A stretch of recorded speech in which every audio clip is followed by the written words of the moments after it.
Summary of Sharp Objects by Gillian Flynn. Camille Preaker is a writer for the Chicago paper Daily Post. Camille doesn't want to go back to her hometown of Wind Gap, Missouri, when her boss, Frank Curry, tells her to look into the case of the second missing girl there in less than a year. Camille becomes reserved and drinks a lot. She has a lot of stress and pain inside her from when her younger sister Marion died years ago. When Camille gets there, she goes to see Sheriff Chief Vickery, who is closed off and doesn't want to talk about either case.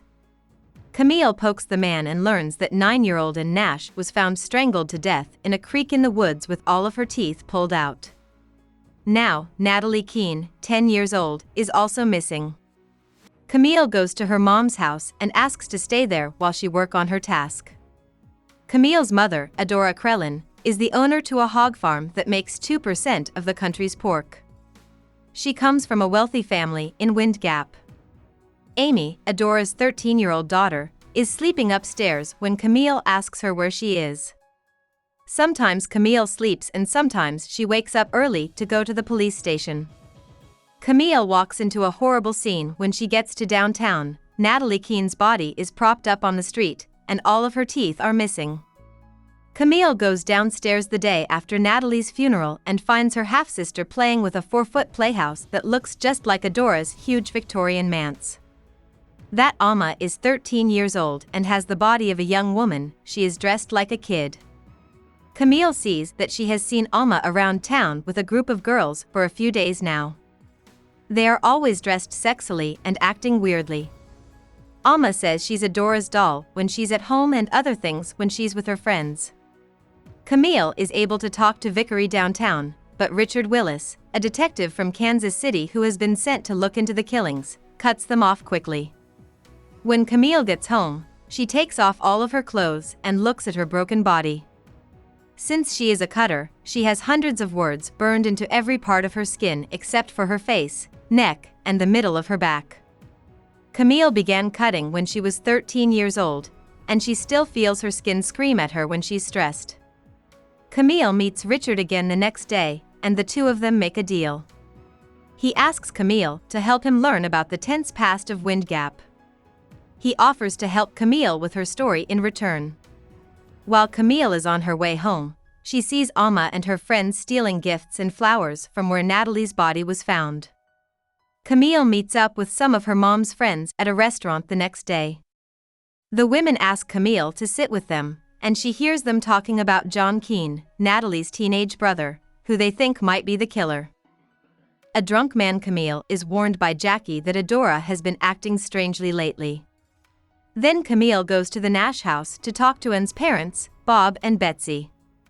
They tell her that their daughter is strong-willed and fierce, and then they tell her that Adora was teaching Natalie and Ann spelling.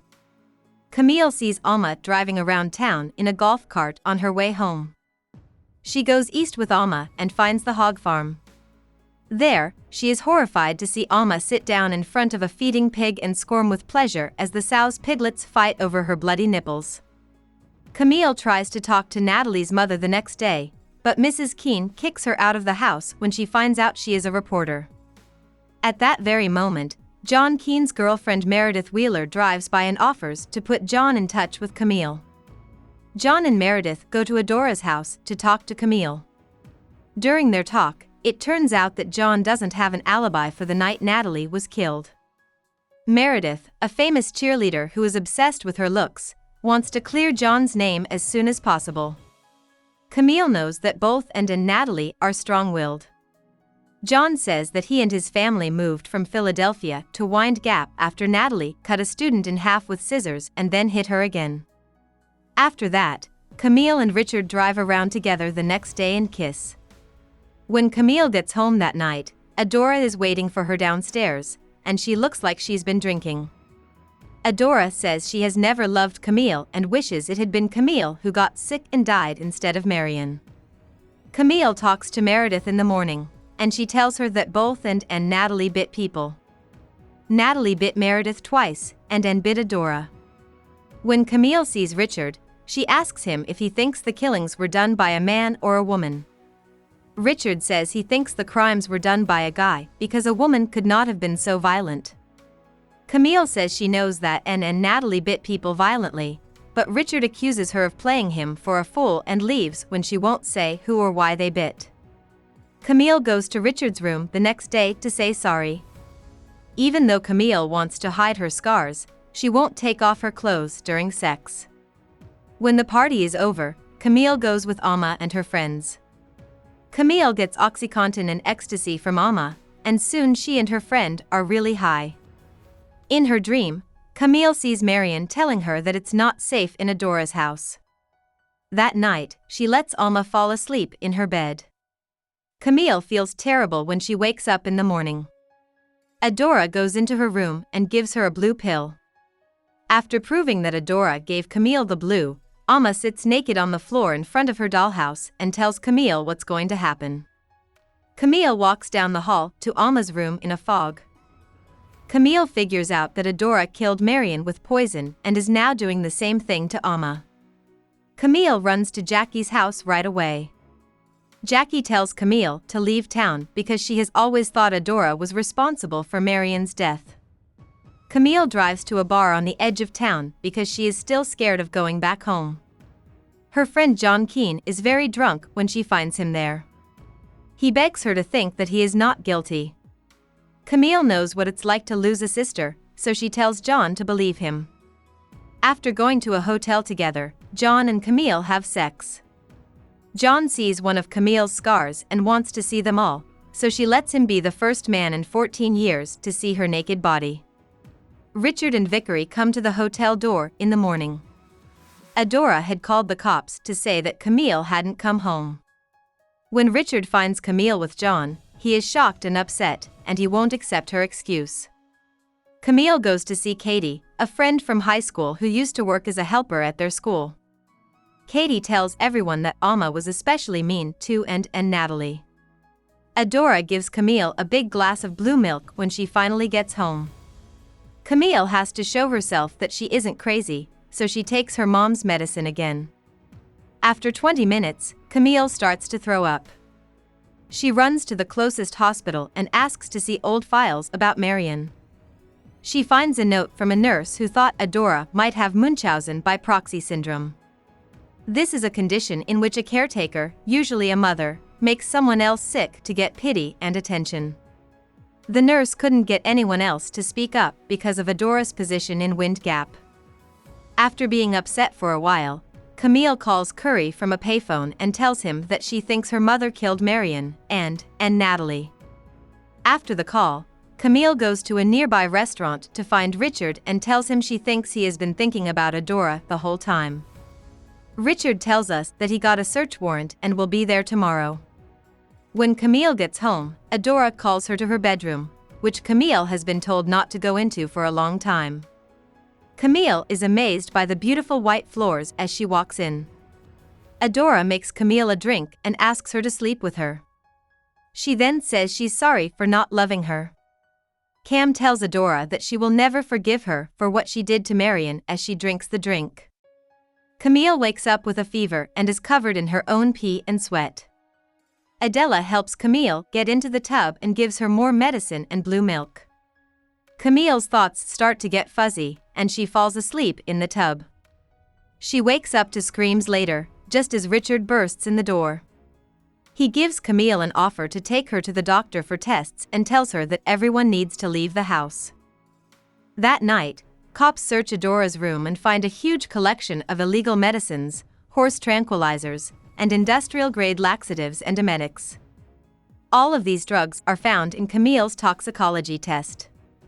Police also find a book in which Adora writes about how she treated Marion and says she killed her because she couldn't stop making her sick. The cops also find a pair of tools in Adora's room.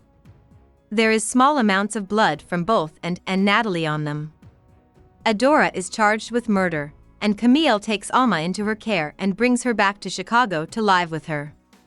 Alma is a tough defendant because she is nervous, needsy, and crazy about female killers. She doesn't want to go to therapy and tells Camille she wants expensive playhouse furniture. From time to time, Lily, a friend from school, comes over a lot.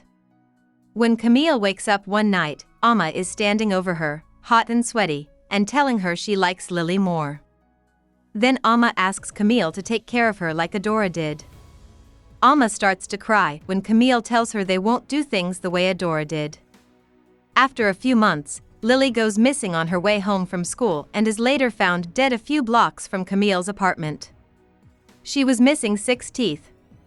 The teeth are in Alma's dollhouse, and Camille figures out that Alma was making the white floor of Adora's bedroom out of the teeth she took from her victims. It's been looked into again in Wind Gap, and the cops have found that Alma and 3 of her friends killed and Natalie. Adora is being tried and found guilty of killing Marion, while Alma is being held in a facility for young offenders. Camille once went to see her, and while they were talking, Alma admitted that she got angry when and bit Adora on the wrist because she felt like she had decided to suffer for Adora's love. Camille relapses, leaving a scar on the smooth circle of skin on her back. She then moves in with Curry and Eileen, who take good care of her and parent her well for the first time in her life. Camille often thinks about the night she took care of Alma when she was sick. She liked taking care of her younger sister, and she wonders if she has Adora's sickness or if, despite all the terrible things she's been through, she is actually a kind person. About the author. Gillian Flynn was born and raised in Missouri's Kansas City. Since her parents were professors, Flynn was shy as a child and liked to hide in books and write. Flynn worked as a writer and TV critic for many years after getting degrees from the University of Kansas and the prestigious Northwestern University. In her free time, she wrote her own stories. When her first book, Sharp Objects, came out in 2006 and got great reviews, Flynn became a big figure in the world of literature. In her first book, she wrote about violence, abuse, secrets, lies, and the false idea of the innately good woman.